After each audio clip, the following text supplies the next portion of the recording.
Ian Chappell joins us. So much to talk about, so little time, Ian. Thanks for your time. G'day, Dwayne. How are you? Did you see it coming? Oh, no, but I think they've worked on the theory that they could lose with Mickey Arthur. They could just as easy lose without him. I mean, the timing does seem strange, but I think it must have reached that point where they thought, well, you know, we're going to lose with him as the coach, so let's try and do something that may reverse that. Does it appear to be the right decision in your eyes, Ian? Well, I mean, I don't think the coach can make much difference at all. He can certainly have an adverse effect, and obviously Mickey Arthur was having an adverse effect.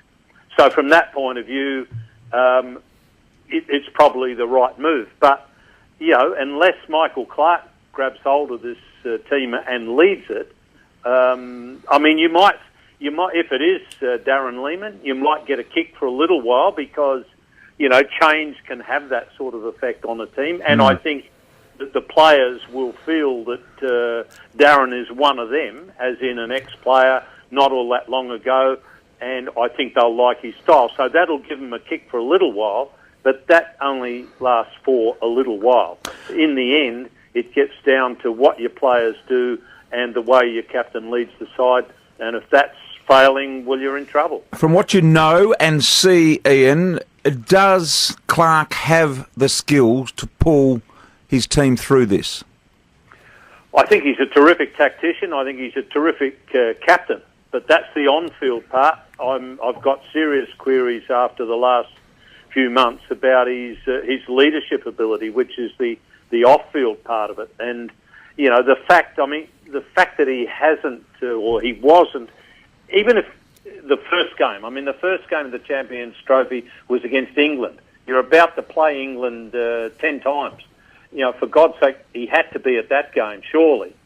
And he wasn't at that game, he wasn't at the next one, but he went to Shane Warne's charity match. I mean, that wasn't a good start to the tour. We raised that on the program a couple of weeks ago, Ian, that the priorities just seem to be not as clear as we would expect them to be as observers of the Australian cricket team. Everybody seems to have a commercial interest that's primary compared to the number one interest in our eyes, which is getting the job done on the field.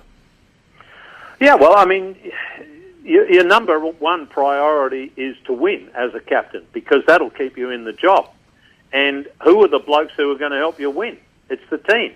So they're the most important people, and you've got to make sure that they're ready to go. They, as I've said a million times, they may not necessarily like you. They don't have to like you, but they've got to respect you. And if they respect you, they'll play for you. And if everyone's playing for you, you then give yourself a chance of winning. Do you think there is still some uncertainty for the players as to where the power base is in a cricket team, given that the coach's status has been elevated, which necessitates that the captain's power base has to have been diminished?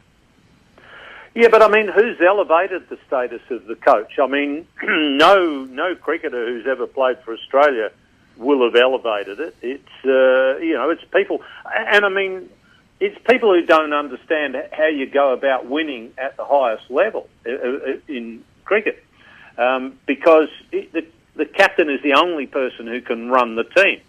And another thing I'd have to say is, you know, what the hell was the point of this Argus review? I mean, all of these things were put in place by the Argus review.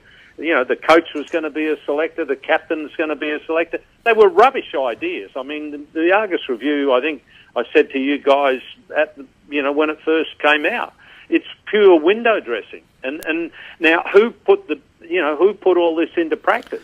One of the layers that has yet to come under scrutiny, and I suspect it's going to, is the layer of the high-performance manager, which, from my understanding, is Pat Howard. He seems to have been intimately involved in the debacle over in India, and he's clearly been involved in the sacking of the coach.